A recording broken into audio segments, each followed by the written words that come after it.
Baik, Bismillahirrahmanirrahim. Suara saya terdengar tidak? Jelas, Ustaz. Yang lain Baik, gimana? jelas ya suaranya ya. Jelas. Baik, Bismillahirrahmanirrahim. Assalamualaikum warahmatullahi wabarakatuh. Alhamdulillahirabbil alamin wa bihi nasta'inu ala umuri dunya waddin. Wassalatu wassalamu ala asyrafil anbiya'i wal mursalin nabiyyina wa habibina Muhammad ibn Abdullah wa ala alihi wa sahbihi wa man sara ala nahjihi wa istanna bi sunnatihi ila yaumiddin. Qala Allah Ta'ala: Ya ayyuhalladzina amanu taqullaha haqqa tuqatih wa la tamutunna illa wa antum muslimun. Alhamdulillah, segala puji pada Allah Subhanahu wa taala kita panjatkan atas banyak nikmat yang Allah berikan kepada kita semua, dimulai dari diberikan nikmat iman dan Islam, nikmat sehat, waktu luang, dan diberikan rasa aman di tempat tinggal kita. Tak lupa salawat serta salam kita aturkan pada Nabi kita Muhammad sallallahu alaihi wasallam beserta keluarganya, para sahabatnya, dan para pengikutnya yang senantiasa istiqamah mengikuti sunnah-sunnah beliau hingga akhir zaman. Allahumma salli ala Muhammad wa ala ali Muhammad kama sallaita ala Ibrahim wa ala ali Ibrahim innaka Hamidum Majid. Baik, ikhwani wa akhwati fillah, azakumullah. Eh, Alhamdulillah pada sore hari ini kita pertemuan perdana di Lembaga Pendidikan Mutiara Islam di apa namanya cabang El Baki, yang mana ini merupakan program baru di Mutiara Islam yang tujuannya adalah memberikan tambahan asupan kepada ikhwah sekalian bagi yang ingin memperdalam ilmu agama Allah Subhanahu wa taala, terkhusus mungkin yang ingin memperdalam di bidang pendidikan ya, karena di salah satu materinya adalah ada eh, pendidikan Islam ya. Nah, taib ikhwah fillah azakumullah wa iyyakum. Eh, Pada kesempatan sore hari ini terjadwal kita di materi hadis ya, yang mana materi hadis kita yang akan kita sajikan kepada antum sekalian adalah hadis-hadis dari kitab Al-Arba'in An-Nawawiyah, buah karya Al-Imam An-Nawawi rahimahullahu taala. Taib, sebelum kita memasuki materi yang pertama, seperti biasa di pertemuan perdana ini merupakan pengenalan ya, supaya kita bisa saling mengenal satu dengan yang lain. Ya, perkenalkan, Ismi Abdullah Syafi'i ya. Saya Abdullah Syafi'i ya, salah satu pengajar di Yayasan Mutiara Islam ya, yang diberikan amanah untuk mengampu materi hadis ya yang akan disampaikan kepada antum semua. Sebelum kita memasuki inti dari hadis-hadis yang ada di dalam hadis Arba'in Nawawi ya, ada perlunya kita mengenal seluk-beluk dari eh, apa hadis Arba'in Nawawi itu, kemudian juga siapa pengarangnya dan lain sebagainya ya.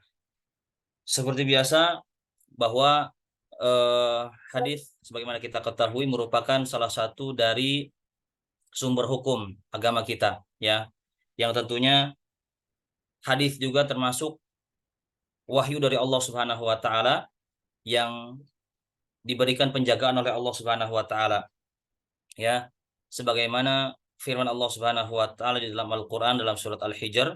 Allah berfirman, "Inna nahnu nazzalna dzikra wa inna lahu lahafidhun."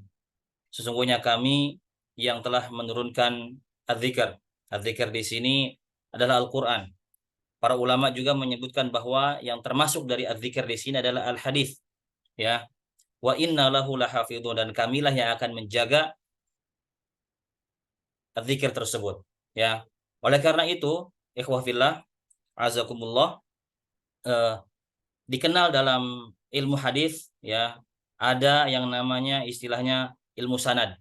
Kemudian juga ada ilmu jarh wa ta'dil, yang mana ilmu ini tidak didapatkan di agama selain agama Islam ya. Kenapa? Karena subhanallah, Allah Subhanahu wa taala memberikan penjagaan kepada syariatnya yang melalui para ulama-ulama yang rabbani, mereka senantiasa melestarikan, menjaga sanad tersebut karena penting. Ya, dengan adanya sanad bisa dijaga, diketahui mana hadis-hadis yang benar-benar berasal dari Rasulullah SAW, mana hadis-hadis yang dipalsukan dan lain sebagainya. Oleh karena itu benarlah apa yang disampaikan oleh Abdullah bin Mubarak, beliau mengatakan laulal isnadu laqala man syaa ma syaa.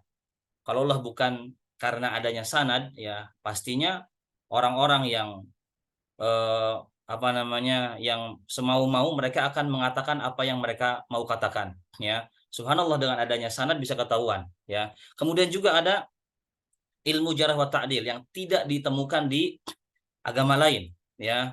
Di sana para ulama ya tidak hanya sekedar memandang oh si fulan ini sebagai perawi hadis ini dan itu, tapi dipelajari bagaimana apa namanya kedudukan si perawi tersebut, apakah dia ini sebagai orang yang thiqah, soduk, ya, matruk atau kadzab dan sebagainya. Ya, ini Masya Allah ya, agama kita benar-benar merupakan agama yang diberikan petunjuk oleh Allah Subhanahu wa taala, dan sebagaimana tadi disebutkan dalam Al-Qur'an yang akan diberikan penjagaan oleh Allah Subhanahu wa taala. Ya, termasuk hadis Nabi Shallallahu alaihi wasallam.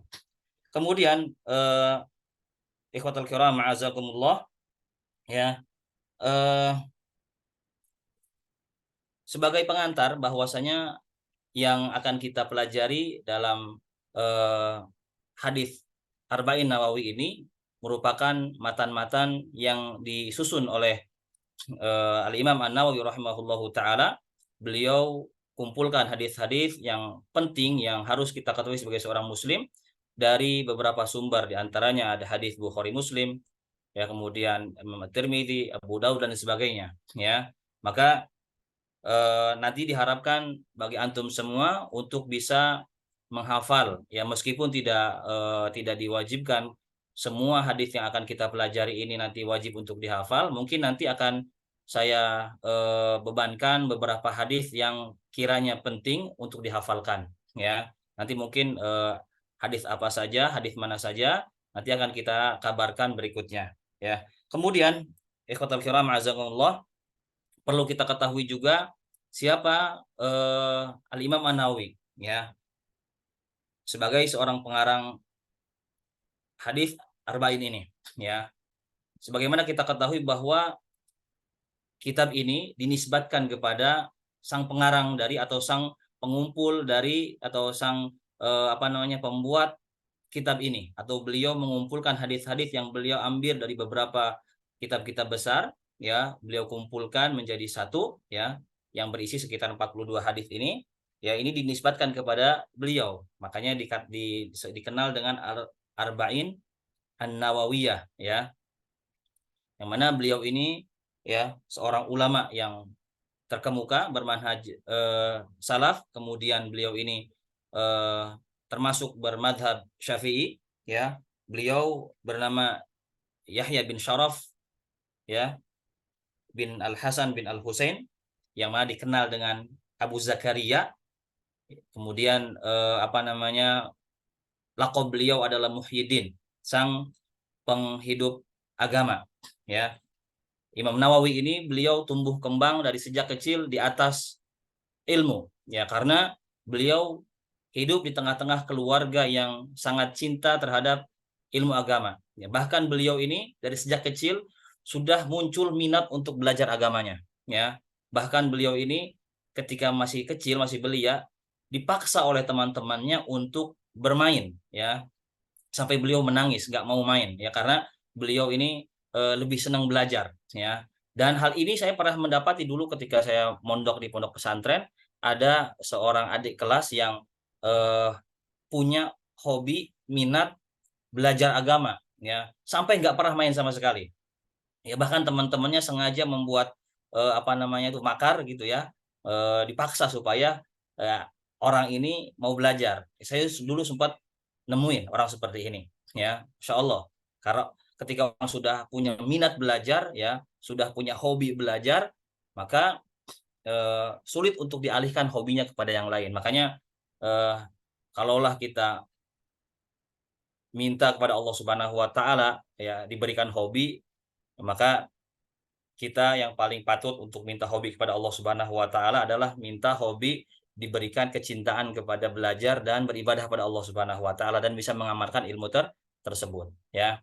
Karena kalau sudah hobi itu biasanya sulit untuk dialihkan ya.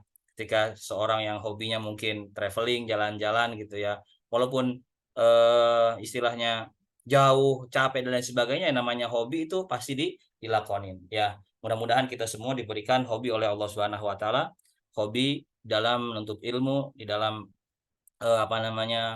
ibadah pada Allah Subhanahu wa taala di atas ilmu ya, dan ketaatan-ketaatan kepada Allah yang lainnya. Baik, ikhwah fillah azakumullah. Ya, penting juga sebagai mukadimah ini kita ketahui ya, apa sih yang dimaksud dengan hadis Nabi Shallallahu alaihi wasallam. Jangan sampai kita belajar tentang hadis tapi kita nggak tahu apa yang dimaksud dengan hadis ya. Ini kadang-kadang kita istilahnya tahu istilah tapi nggak tahu maknanya ya. Para ulama menyebutkan bahwasanya di dalam ilmu mustalahul hadis disebutkan bahwa hadis itu secara istilah adalah segala sesuatu yang disandarkan kepada Nabi Shallallahu alaihi wasallam baik berupa perkataan, perbuatan, ya, penetapan, bahkan sebagian ulama menyebutkan dan sifat, ya. Ini yang disebut dengan hadis. Oleh karena itu dikenal di dalam hadis itu ada ya sunnah qauliyah, sunnah fi'liyah, sunnah taqririyah, ya. Ini pengertian hadis, ya. Berbeda dengan Al-Qur'an. Kalau Al-Qur'an itu membacanya per hurufnya mendapatkan pahala di sisi Allah Subhanahu wa taala. Setiap satu hurufnya diberikan satu kebaikan oleh Allah Subhanahu wa taala, dan satu kebaikan dilipat gandakan menjadi 10 kebaikan, ya. Kalau hadis tidak dikategorikan sebagai ibadah di dalam membaca hadis tersebut, ya. Tidak dihitung per hurufnya, ya. Akan tetapi dinilai ibadah sesuai dengan niat untuk apa kita mempelajari hadis tersebut. Ini perbedaan Al-Qur'an dengan hadis, ya. Tapi persamaannya ini merupakan sama-sama wahyu dari Allah Subhanahu wa taala yang tadi kita sudah sebutkan akan dijaga oleh Allah Subhanahu wa taala sampai akhir zaman, ya. Taib, ikhwah fillah azakumullah wa ikhwah fillah azakumullah. Ada satu hadis Nabi sallallahu alaihi wasallam yang memberikan motivasi kepada kita, ya, tentang keutamaan kita mempelajari hadis Nabi sallallahu alaihi wasallam, ya. Dalam sebuah hadis yang diriwayatkan oleh Imam At-Tirmidzi, Imam Abu Dawud, ya, dan Ibnu Majah dari seorang sahabat Abdullah bin Mas'ud radhiyallahu taala anhu. Beliau mendengar perkataan Nabi sallallahu alaihi wasallam, ya, bahwasanya Rasulullah sallallahu alaihi wasallam bersabda, "Naddarallahu imra'an sami'a maqalati fawa'aha wa hafidhaha wa ballaghaha farubba hamil fiqhin ila man huwa afqahu minhu." Ya. Hadis ini merupakan hadis eh, apa namanya yang memberikan motivasi kepada kita untuk kita mau mempelajari hadis Nabi sallallahu alaihi wasallam, ya. Apa sih keutamaan mempelajari hadis Nabi sallallahu alaihi wasallam? Ya, selain tadi ibadah kepada Allah Subhanahu wa taala, ada motivasi-motivasi lain, ya. Kata Nabi sallallahu alaihi wasallam, "Naddarallahu imra'an." Allah Subhanahu wa taala akan memberikan cahaya di wajah, ya. Memberikan aura positif, ya. Mungkin walaupun mungkin dia berkulit hitam, ya, legam, tapi Allah Subhanahu wa taala akan memberikan cahaya kepada siapa? Kepada seorang sami'a maqalati. Dia mendengar sabdaku, ucapanku, ya. Kemudian fawa'aha, kemudian dia memahami apa yang dia dengar dariku, kata Rasulullah sallallahu alaihi wasallam, ya. Wa hafidhaha, kemudian dia hafalkan hadis tersebut, ya.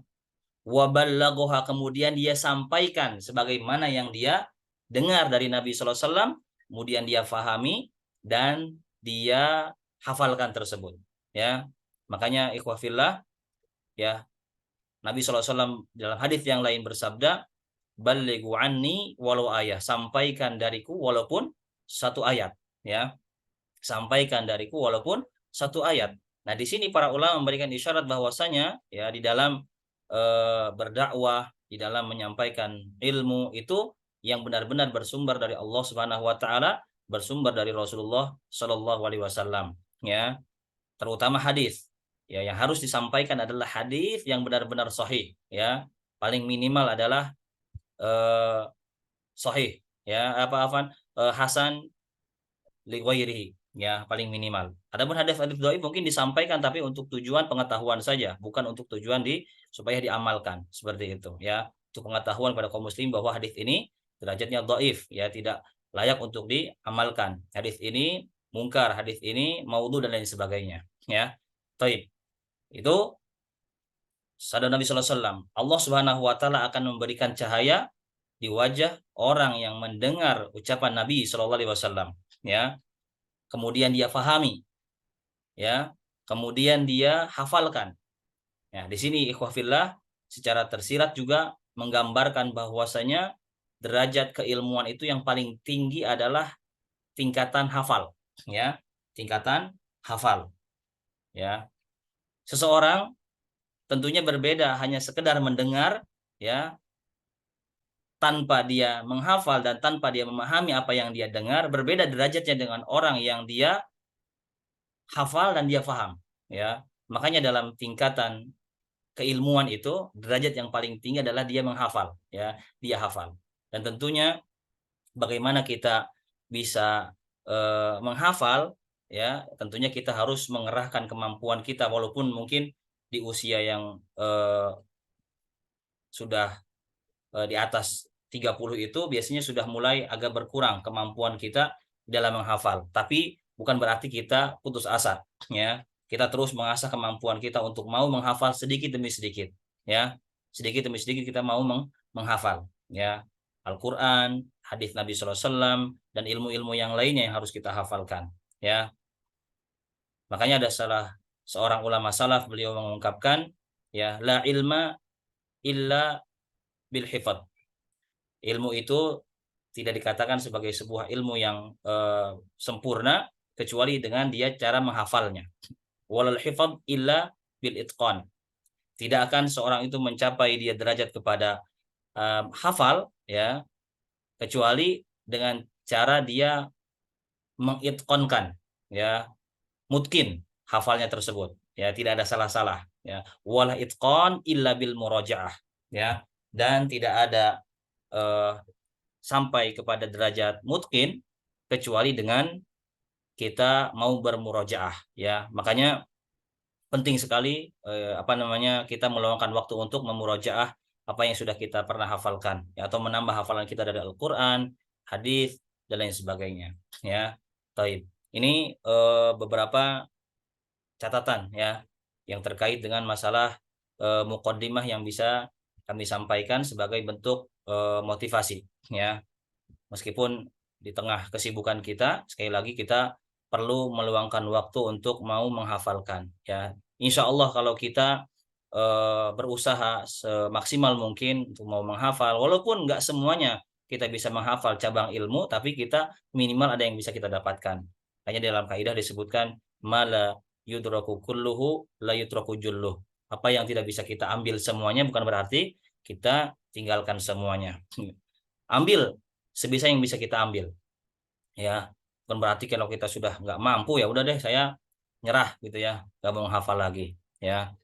Itu makanya Al Imam, ya, Al Bukhari saja beliau ketika ditanya, ya, tentang kehebatan hafalan yang beliau punya, ya, oleh salah seorang, ditanya, wahai Imam, bagaimana Anda bisa memiliki hafalan yang sekuat itu, ya. Beliau mengatakan bidawamin nadhar ilal kitab, ya, dengan cara aku sering-sering melihat kepada Alkitab, ya.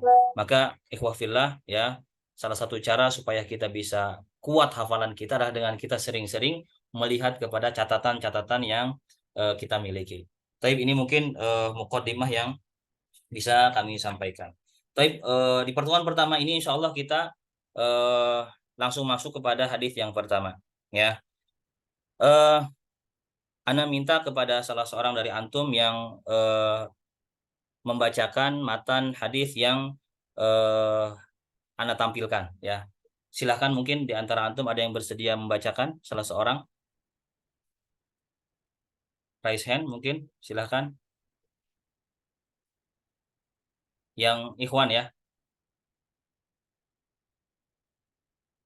Ada yang mau membacakan hadisnya?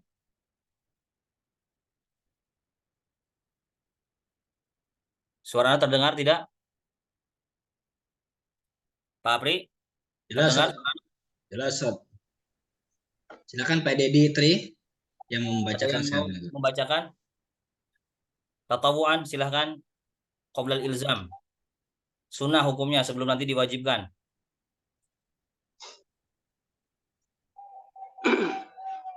Tafadhol, Pak Dedi.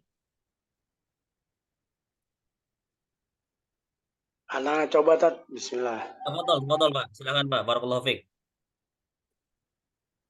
Perfect barakallah.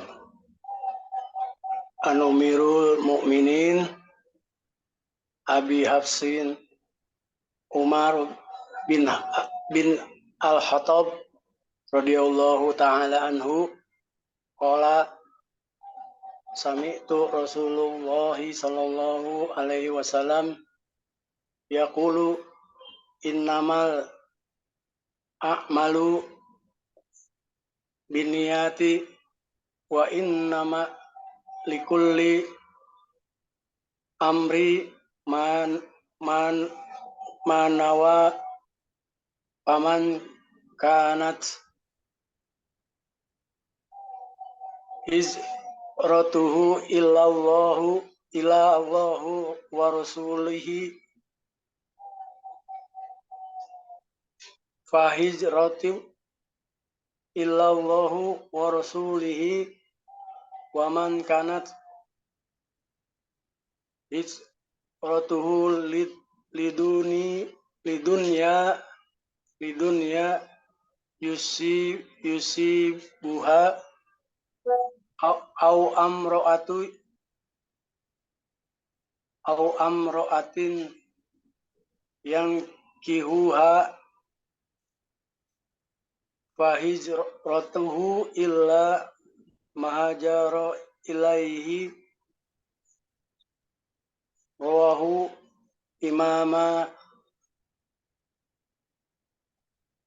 Al-muhaddisin. al-muhadisin Abu Abdillah. Ibadullah Abdillah. Abu Abdillah Muhammadu bunu Ibnul Ismaila Ismail. ibnu Ismaila ibnu Ibrahima ibni Mughirati ibni Bardizbah Bardizbah Al-Bukhari. Al-Bukhari wa Abu Husaini Muslim. Muslim ibnu Hajaja ibnu Muslim Kusairi An-Naisaburi. An-Nisaburi fi sahihahiham Sahihaihima. sahihahima lazina Alladaini. alladaini huma Asohu. asohul kutubil Musannafah. musannafah. Baik, Masya Allah, barakallahu fiik ya. Syukran Pak Dedi ya Afwan Ustaz. untuk bantuannya. Baik, kita coba masuk kepada terjemah dari hadis ini dan sedikit kita berikan penjelasan ya apa yang terkandung dalam hadis ini. An Amiril Mukminina Abi Hafsin Umar bin Khattabi radhiyallahu taala anhu qala ya an dari Amiril Mukminin. Amir artinya itu pemimpin al-mu'minin, orang-orang beriman. Ini merupakan julukan bagi khalifah, ya, setelah Rasulullah Shallallahu Alaihi Wasallam wafat, ya. Ketika Rasulullah SAW wafat digantikan oleh siapa? Abu Bakar As-Siddiq radhiyallahu taala anhu. Beliau diberikan gelar dengan Khalifatu Rasulillahi Sallallahu Alaihi Wasallam, ya, penerus Rasulullah Sallallahu Alaihi Wasallam. Kemudian ketika beliau wafat digantikan oleh sahabat beliau yang mulia yang bernama Umar bin Khattab, dan beliau digelari dengan Amirul Mukminin, ya. Ini gelar bagi para khalifah yang menjabat sebagai presiden kaum mukminin saat itu, ya. Beliau berkunyah, ya, kunyah itu artinya Pak diambil dari nama anak, salah seorang dari nama anak. Biasanya itu diambil dari nama anak yang paling tua, ya.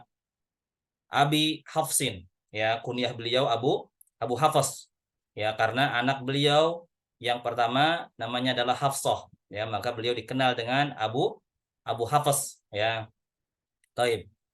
Nama beliau adalah Umar bin Khattab radhiyallahu taala anhu. Semoga Allah meridhai beliau, ya. Ini seorang sahabat yang mulia yang meriwayatkan hadis dari Nabi Shallallahu Alaihi Wasallam. Beliau mengatakan qala, ya. Beliau mengatakan qala artinya dia mengatakan atau dia berkata, sami'tu Rasulullah Shallallahu Alaihi Wasallam yaqul, ya. Aku mendengar Rasulullah Shallallahu Alaihi Wasallam bersabda.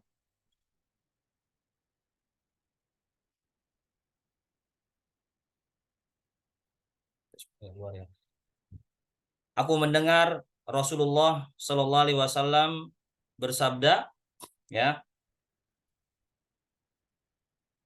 innamal a'malu binniyat, ya, innamal a'malu binniyati. Sesungguhnya amal-amalan itu binniyat, harus disertai dengan niat, ya. Wa innama likulli imri'in ma nawa. Dan sesungguhnya setiap orang itu akan mendapatkan pahala atau mendapatkan sebagaimana apa yang dia niatkan, ya.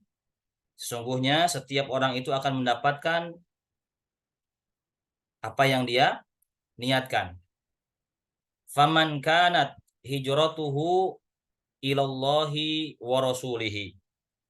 Maka barang siapa, faman artinya barang siapa, kanat ini biasanya ini tidak diterjemahkan, ya. Biasanya dalam sebuah kalimat atau dalam sebuah kalimat itu biasanya tidak diterjemahkan biasanya, ya. Artinya di sini adalah, ya. Barang siapa yang hijrahnya, hijratuhu artinya hijrahnya, ila kepada Allah wa rasulihi dan kepada rasulnya, fahijratuhu maka hijrahnya itu kepada Allah dan rasulnya. Waman dan barang siapa, wa di sini artinya dan. Kalau fa tadi maka, ya. Kalau wa artinya di sini dan. Man barang siapa, kanat hijratuhu adalah hijrahnya karena dunia, yusibuha yang dia ingin dapatkan, atau imro'atin seorang wanita yankihuha yang dia ingin nikahi, fahijratuhu maka hijrahnya tersebut ila menuju atau kepada mahajara ilaihi, ya. Maka hijrahnya tersebut menuju kepada apa yang dia tuju tersebut, ya. Nanti akan kita sebutkan maksud dari isi hadis ini secara per kata insyaallah ya. Rawahu Imam al-Muhadditsin. Rawahu artinya meriwayatkannya. Imama, dua orang imam, al-Muhadditsin ya. Imamnya para muhadditsin, para ahlu hadis ya. Ini julukan kepada dua imam besar, Imam Bukhari dan Imam Muslim. Mereka dikenal dengan Imamul Muhadditsin atau Imam al-Muhadditsin ya. Kalau Imam Bukhari sendiri disebut dengan Imamul Muhadditsin, imamnya para ahlul hadis ya, para perawi hadis ya. Begitu juga Imam Muslim. Abu Abdillah, nama beliau Imam Bukhari itu adalah Abu Abdillah kunyahnya ya. Muhammad, nama aslinya Muhammad Imam Bukhari bin Ismail bin Ibrahim bin Al-Mughirah bin Bardizbah Al-Bukhari ya, berasal dari Bukhara ya. Wa Abu Al-Husain, ini kunyah untuk Imam Muslim. Nama asli beliau adalah Muslim bin Al-Hajjaj bin Muslim. Nah, ini biasa dibagi orang Arab, Pak. Ini biasanya mereka mengulang nama orang tua mereka ya. Saya pernah punya seorang guru dari Arab Saudi ya, bernama Syekh Suja ya. Ya. Beliau namanya Suja. Nama ayahnya Hasan ya. Nama ayahnya Hasan. Nama kakeknya Suja. Nama kakek-kakeknya Hasan lagi. Terus Suja bin Hasan, Suja bin Hasan, Hasan bin Suja, seperti itu ya. Itu biasa bagi orang Arab biasanya ya. Dan beliau Syekh Suja itu punya anak namanya Hasan. Nanti beliau berpesan katanya kalau punya anak nanti tolong kasih nama Suja juga biar tidak terputus silsilahnya, seperti itu. Wallahu alam. Ya, ini salah satu kebiasaan orang Arab untuk menjaga nasab seperti itu supaya mudah lebih diingat seperti itu ya. Al-Kushairi ya, An-Naisaburi, beliau dari daerah Naisabur ya, dinisbatkan kepada daerah asal beliau Naisabur. Fi sahihaihima ya, hadis tentang niat ini termaktub di dalam dua kitab hadis besar ya, yang milik Imam Bukhari dan milik Imam Muslim. Alladaini huma, yang mana keduanya ya, kitab Sahih Bukhari dan Sahih Muslim tersebut merupakan dua kitab as-sahhul kutub. As-sahh artinya yang paling sahih ya, kitab hadis yang paling sahih yang pernah dibuat ya, atau dikarang ya. Makanya para ulama sepakat akan kesohihan hadis-hadis yang tertuang di dalam dua kitab sahih ini ya. Ketika kita mendengar hadis rawahu Bukhari wa Muslim atau muttafaqun alaih ya, itu kaum muslimin sudah sepakat akan kesohihannya tanpa ragu lagi ya. Baik, kita akan memasuki kepada pembahasan apa yang termaktub dalam hadis ini ya. Kita mulai dari sabda Nabi Shallallahu Alaihi Wasallam. Ya, mohon maaf saya belum terbiasa menggunakan S Pen ya, jadi agak kesulitan ini untuk memberikan coret-coret ya. Mudah-mudahan nanti kedepannya terbiasa ya, harap dimaklumi. Baik, innama ini dalam bahasa Arab disebut dengan adatu hasrin ya, sebuah kalimat pembatasan ya, kalimat pembatasan ya. Al-a'malu, sesungguhnya amalan-amalan itu ya terbatasi, itu maksudnya ya, bin niat, dengan niat. Makanya bisa diperhatikan di judul ya, di judul yang di hadapan kita di sini ada la amala illa biniyatin, tidak ada amalan kecuali dengan niat. Nah, kenapa? Karena di sini Rasulullah SAW beliau mengatakan innama, sesungguhnya ya. Kalimat atau kata pembatasan di sini. Ya, al-a'mal. Di sini sebuah kalimat dalam bentuk diawali oleh alif dan lam, ya, yang menerangkan di sini alif lam lil jins. Maksudnya semua bentuk amalan, ya, itu dibatasi, ya, atau tidak sah hukumnya, ya, atau tidak ada amalan illa bin niat, kecuali harus disertai dengan niat, ya. Baik. Maksudnya bagaimana, ya? Amal yang kita kerjakan, ya, itu harus disertai dengan niat. Dalam artian bisa diperhatikan baik-baik atau dicatat. Maksud dengan niat tersebut adalah kita bagi dua, ya. Untuk siapa amalan tersebut, ya, dan untuk apa amalan tersebut, ya. Maka inilah peran niat di situ, ya. Untuk siapa? Tentunya amal ibadah harus kita niatkan semata-mata hanya untuk Allah Subhanahu wa taala, bukan untuk selain Allah Subhanahu wa taala, ya. Dan inilah yang menjadi syarat penting di dalam sebuah amalan, sah atau tidaknya, ya. Syarat yang pertama, ketika kita mengamalkan sebuah amal ibadah apapun itu, baik berupa ucapan, perbuatan, ya, pikiran mungkin, itu juga, ya, harus diperhatikan untuk siapa kita melakukan amal ibadah tersebut, ya. Ini yang pertama, ya. Tinjauan yang kedua, niat tersebut adalah untuk apa, ya. Untuk apa kita melakukan amal tersebut, ya. Untuk apa? Di sini pentingnya atau fungsi dari niat tersebut, ya. Fungsi dari niat tersebut. Oleh karena itu salah satu atau para ulama menyebutkan bahwasanya di antara fungsi niat adalah yang pertama, membedakan antara satu amal ibadah dengan amal ibadah yang lain, ya. Contoh misalnya, ya, ada dua amalan yang serupa tapi tidak sama. Contoh, ada dua orang melakukan puasa di hari Senin atau Kamis, ya. Si A berpuasa dengan niat dia melakukan puasa sunnah Senin dan Kamis.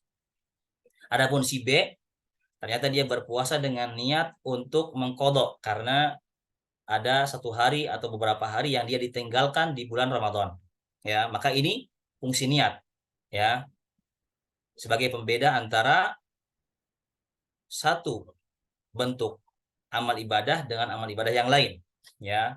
Membedakan antara, ya, amalan yang wajib dengan yang sunnah, ya. Kemudian dalam kaitannya tadi untuk apa, ya, amalan tersebut, yang kedua adalah fungsi niat sebagai pembeda antara kebiasaan dengan ibadah pada Allah Subhanahu wa taala, ya. Ini fungsi niat. Sebagai contoh misalnya seseorang mandi di hari Jumat, ya. Seseorang mandi di hari Jumat, ya. Orang yang pertama ketika dia mandi tujuannya adalah hanya untuk sekedar membersihkan badan saja, ya. Tidak dia niatkan untuk beribadah pada Allah Subhanahu wa taala karena mungkin lengket mau sholat Jumat, ya.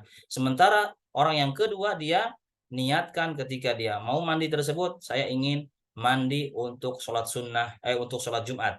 Maka dia mendapatkan pahala sunnah, ya.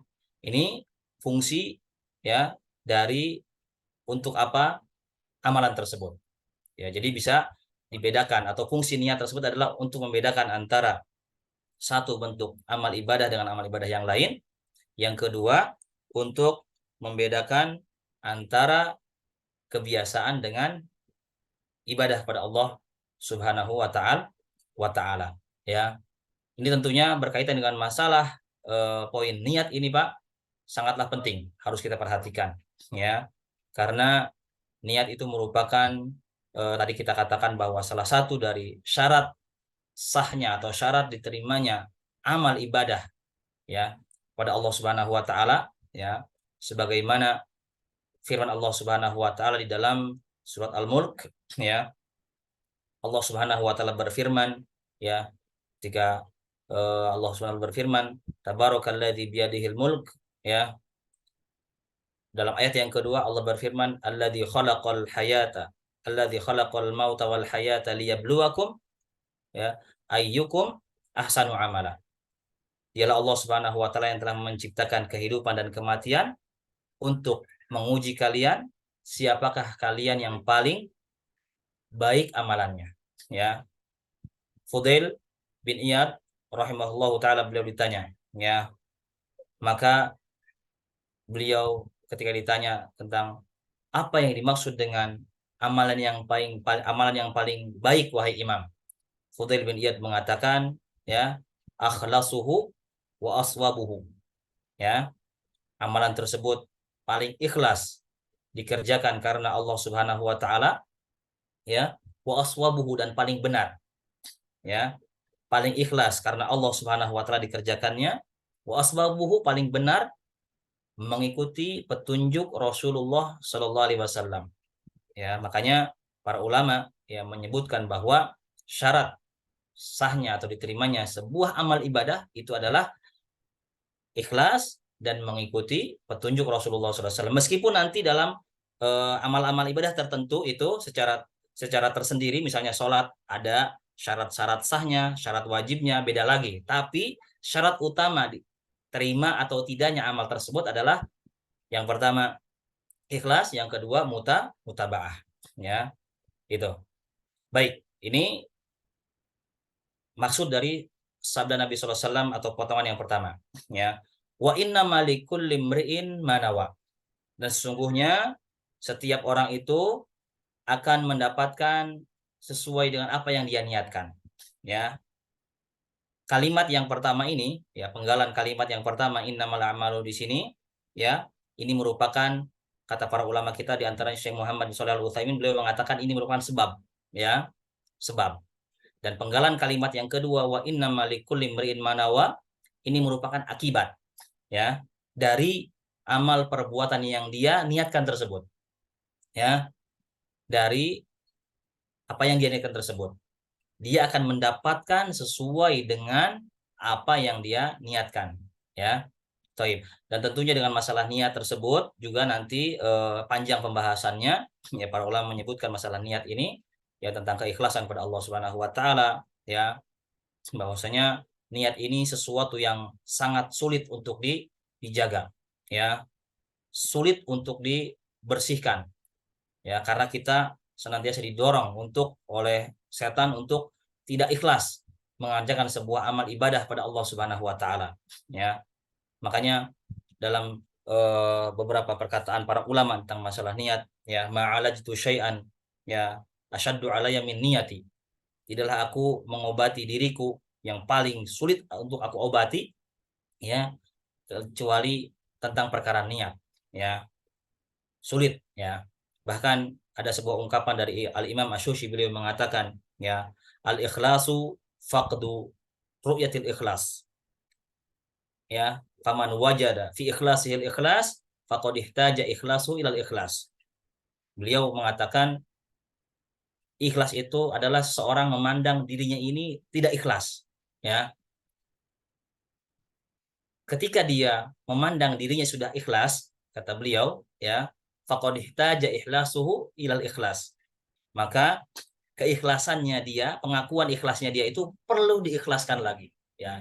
Ini saking sulitnya kita untuk menjaga keikhlasan pada Allah Subhanahu wa taala ya. Tentunya panjang pembahasannya nanti terkait bagaimana sebuah amal ibadah ketika didasari oleh ingin mendapatkan dunia, ada riya yang masuk di dalamnya gitu ya.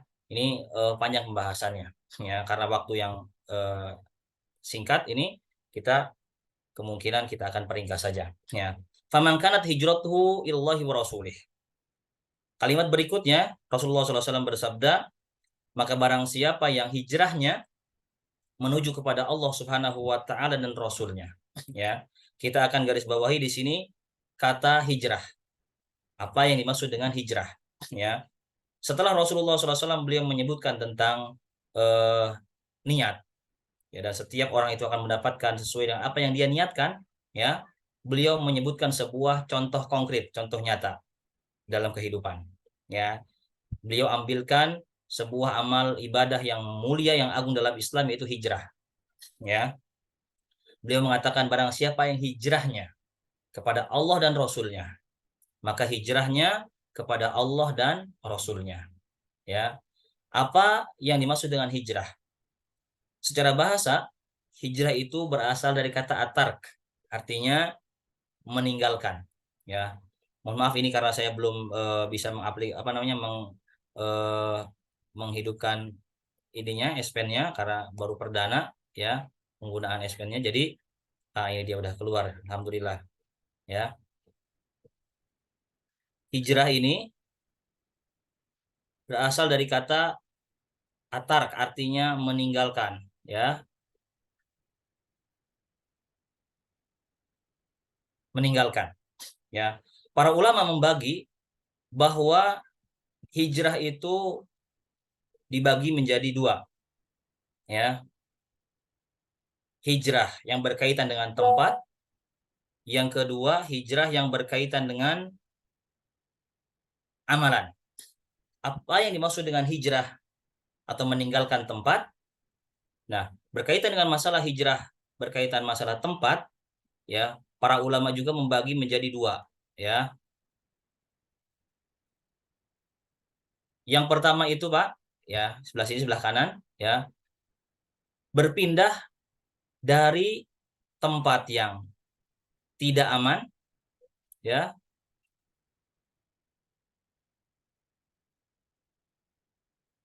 kepada yang aman. Hijrah tempat ini, ya. Ini hijrah. Saya belum terbiasa ini. Contoh ketika di awal Rasulullah SAW beliau berdakwah di Mekah, kaum muslimin saat itu mereka diperintahkan untuk hijrah, ya, dari Mekah ke Habasyah, ya. Dan 2 kali terjadi hijrah ke Habasyah itu. Yang pertama, ya, ketika mereka sudah di Habasyah, kemudian mendengar bahwasanya orang-orang kafir Quraisy sudah melunak kepada kaum muslimin, akhirnya mereka pulang. Kemudian ketika mereka pulang ke Mekah, ternyata masih mendapati orang-orang kafir Quraisy keadaan yang sama. Akhirnya kaum muslimin melakukan hijrah yang kedua. Ini pengertian hijrah meninggalkan tempat, ya.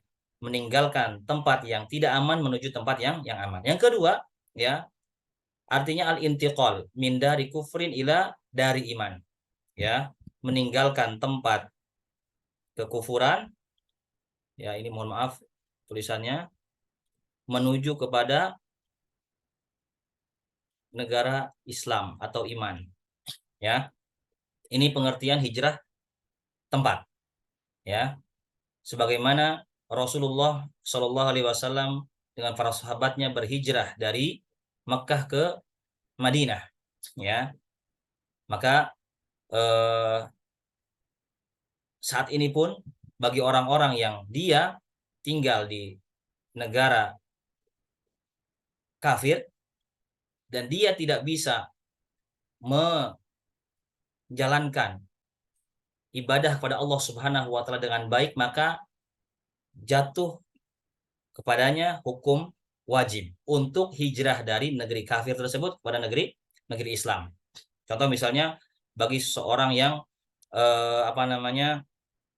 tinggal di negeri, misal contoh Amerika misalnya. Di Amerika dia diintimidasi, tidak bisa sholat, tidak bisa menunaikan amal-amal ibadah yang lain, ya. Maka saat itu dia wajib untuk hijrah. Ini dikatakan oleh Syekh Muhammad Shalih Al Utsaimin. Adapun ketika dia tinggal di negeri kafir, namun dia masih bisa mengamalkan amal-amal ibadah pada Allah Subhanahu wa taala, ya.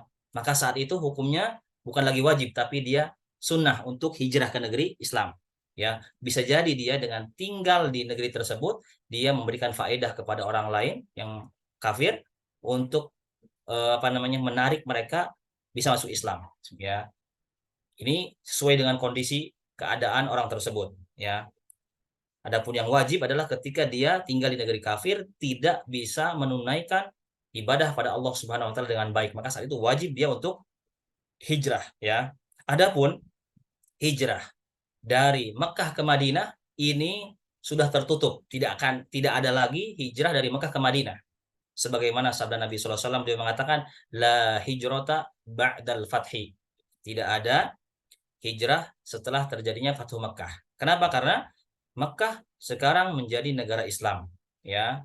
Dan sampai hari akhir, sampai akhir zaman, insya Allah Mekah ini akan senantiasa dijaga oleh Allah Subhanahu wa taala. Maka Rasulullah SAW mengatakan la hijrata ba'dal fathi. Tidak ada lagi hijrah, maksudnya hijrah dari Mekah ke Madinah, ya.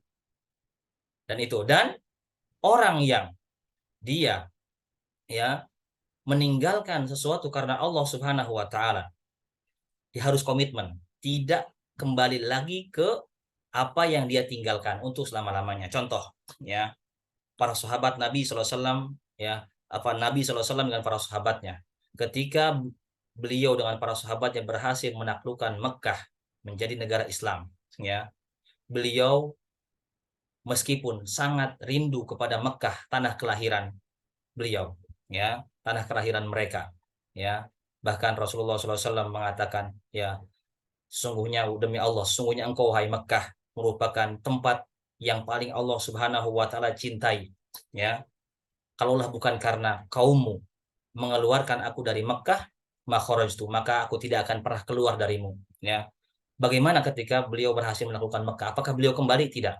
Ya, bahkan dalam sebuah hadis Sa'ad bin Abi Waqqas, ya, dalam suatu perjalanannya beliau bersama Nabi SAW ke Mekah, beliau kemudian sakit di sana, ya, beliau menangis, yang mana sakit tersebut beliau kira akan membawanya kepada kematian, ya, beliau menangis, ya, jangan sampai beliau meninggal di tempat yang beliau tinggalkan karena Allah Subhanahu wa taala. Menunjukkan apa? Mereka itu walaupun mereka sangat mencintai tempat tersebut, tapi berusaha untuk meninggalkan selamanya karena Allah Subhanahu wa taala. Ya, ini berkaitan dengan masalah hijrah tempat. Yang kedua berkaitan dengan masalah hijrah amal, ya. Maksudnya adalah meninggalkan amal-amal kemaksiatan pada Allah Subhanahu wa taala, ya, menuju kepada amal-amal ketaatan kepadanya, ya. Makanya dalam sebuah hadis Rasulullah SAW beliau mengatakan, ya, al muslimu man salimal muslimuna min lisanihi wa yadi. Seorang muslim itu adalah yang mana orang-orang muslim lainnya selamat dari lisan dan tangannya, ya. Wal muhajiru man hajara ma nahahullahu anhu. Dan seorang yang muhajir, orang yang berhijrah itu adalah orang yang bisa meninggalkan apa-apa yang Allah Subhanahu wa taala larang darinya, ya. Ini makna dari hijrah, ya. Semoga bisa dipahami, ya. Kemudian, ya, Rasulullah SAW beliau memberikan contoh, ya, memberikan contoh konkret juga dalam kehidupan nyata. Dan barang siapa yang hijrahnya tersebut karena tujuan dunia, ya, karena tujuan dunia di sini, ya, banyak di sini, ya, bisnis misalnya, ya, atau mungkin apa namanya, tujuan misalnya ta'asub kabilah misalnya, ya, yusibuha yang dia inginkan, atau di sini beliau memberikan contoh seorang wanita yang ingin dia nikahi, padahal seorang wanita ini kan bagian dari dunia, menunjukkan bahwasanya ini hal yang sangat penting, ya, yang perlu diperhatikan, ya. Dan Rasulullah SAW menyebutkan bahwasanya fitnah yang paling berbahaya kepada seorang laki-laki adalah fitnah wanita. Dan dalam sebuah hadis juga dikatakan bahwasanya, ya, yang menyebabkan fitnah pertama kali menimpa kaum Bani Israel adalah fitnah wanita.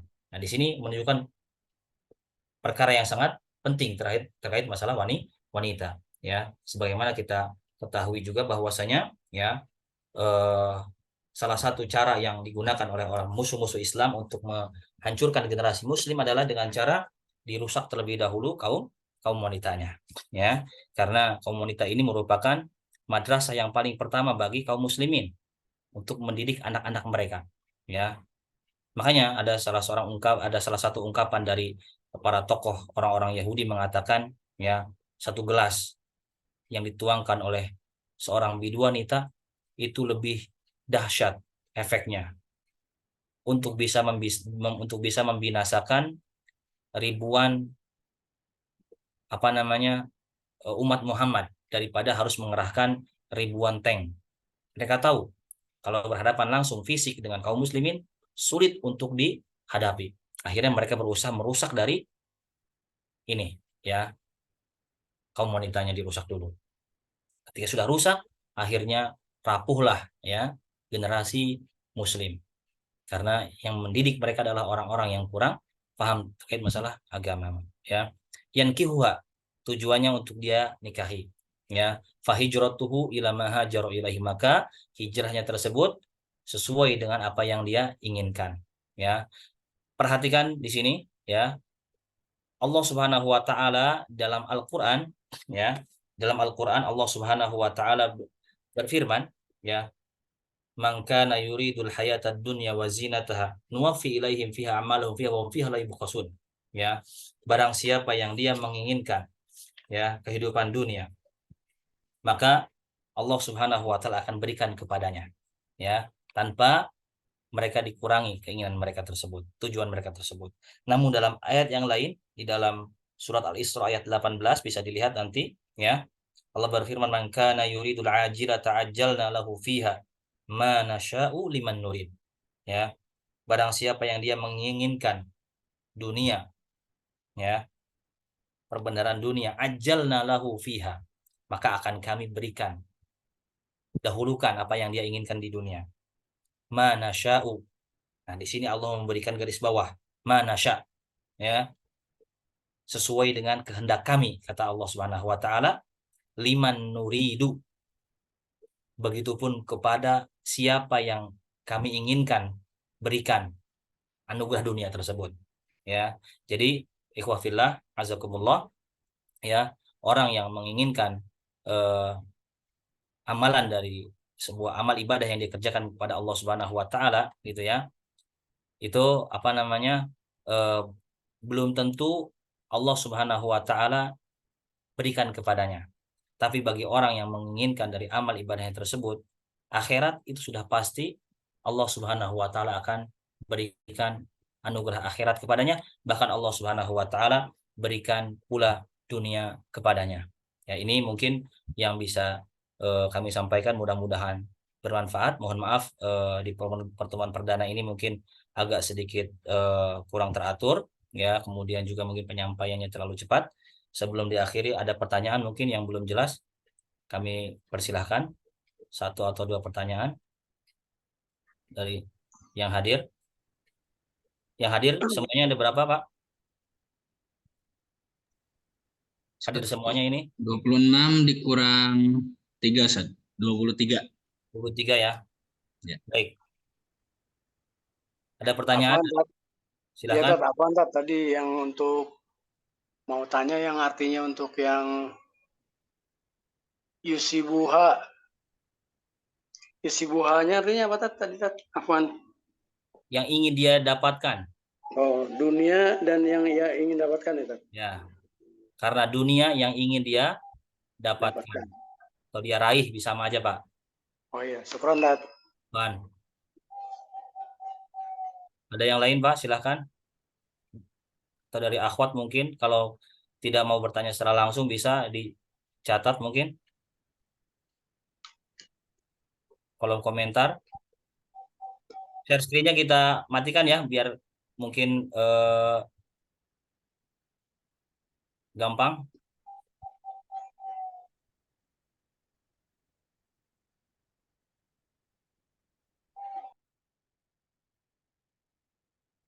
Mohon maaf, masukannya jelas Pak yang disampaikan penjelasannya, Bapak Ibu. Kalau cepat nggak penyampaiannya?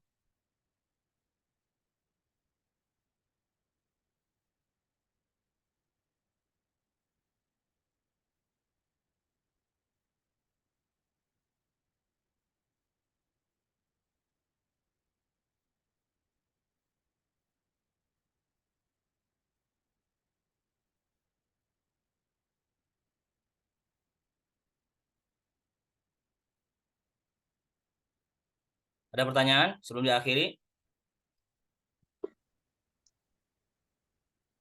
Baik, kalau tidak ada pertanyaan karena waktu sudah pukul 15 pas, mohon maaf bila ada kesalahan apa yang saya sampaikan. Ya, bila ada kesalahan, kekeliruan itu tak kurang dari kekurangan ilmu yang saya miliki. Bila ada dari Allah Subhanahu wa taala. Semoga bermanfaat. Kita ketemu lagi pada pertemuan berikutnya. Subhanakallah bihamdika. Assalamualaikum warahmatullahi wabarakatuh. Mohon maaf, sebelum diakhiri, saya lupa untuk absen terlebih dahulu ya. Mohon maaf, sebentar Pak. Ya, sebentar ya. Kita absen terlebih dahulu ya. Yang namanya disebutkan boleh bilang hadir ya. Pak Ai Lutfika Rahayu atau Bu Ai ini hadir atau tidak? Ibu Ai Lutfika Rahayu hadir atau tidak? Nggak ada ya, tanpa keterangan.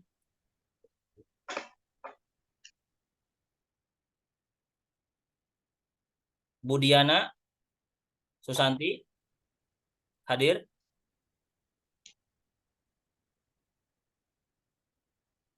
Tidak ada. Pak Dedi hadir Pak ya? Hadir Tat, alhamdulillah. Pak Deni Arianti. Ibu Deni, Pak. Ibu Deni, mohon maaf. Hadir. Ya,